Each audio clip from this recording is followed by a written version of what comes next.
ॼण हू हिक ख्वाब हुई, हिक अहिड़ी न्याणीअ जो ख्वाब जेका पंहिंजे घर मां निकिती हुई, अखियुनि में वॾा वॾा अरमान खणी, वॾियूं वॾियूं ख़्वाहिशूं खणी।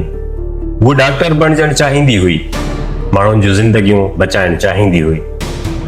हू पंहिंजे माउ पीउ जो फ़ख़्रु बणजणु चाहींदी हुई, पर खेसि छा ख़बर हुई जिते हू ज़िंदगी बचाइण जी तालीम हासिल करणु वई आहे, उते ई संदसि पंहिंजी ज़िंदगी गैर महफ़ूज़ थी वेंदी। अस्सलाम वालेकुम नाज़रीन, मां आहियां नज़ीर शेर। ये कहाणी आहे फहमीदा लगारी जी, मीरपुर ख़ास महमदी मेडिकल कॉलेज जी हिक शागिर्दियाणी,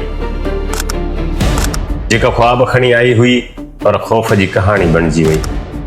रिपोर्टनि मूजिब फहमीदा लगारी लगातार सख़्त ज़हनी दबाव जो शिकार हुई। संदसि सां मुबीना तौर हिरासानी कई पई वई ऐं ब्लैकमेलिंग जा बि इल्ज़ाम साम्हूं आया आहिनि। संदसि घर वारनि इंकशाफ़ कयो आहे त कुझु शागिर्द खेसि मुसलसल तंग कंदा रहिया। इहा का हिकु ॾींहं जी ॻाल्हि न हुई, पर हिकु मुसलसल अज़ियत हुई।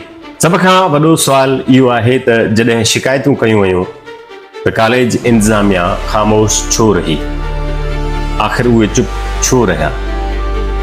रिपोर्ट मूजिब इंतिज़ामिया खे शिकायतूं मिलियूं, पर का बि असराइती कार्रवाई न कई वई।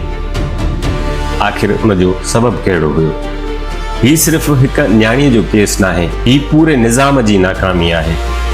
फहमीदा लगारी जी मोबाइल जी डेटा मां अहम शायदूं मिली सघनि थियूं, जेके ज़ाहिर कयूं वञनि त आख़िर थी छा रहियो हो, आख़िर कहिड़े दॿाउ में हुई ऐं संदसि सां छा थी रहियो हो। Pakistan medical and dental council जी रिपोर्ट में वाज़िह कयो वियो आहे त सिर्फ़ एंटी हिरासमेंट कमेटियूं ठाहिणु काफ़ी न आहिनि, उन्हनि ते अमल करणु बि ज़रूरी आहे। हाणे सुवाल इहो आहे त छा असांजा तइलीमी इदारा वाक़ई महफ़ूज़ आहिनि या गैर महफ़ूज़? छा शिकायत कंदड़ न्याणियुनि खे इंसाफ़ मिले थो या ख़ामोशी बि हिकु ॾोह बणिजी चुकी आहे?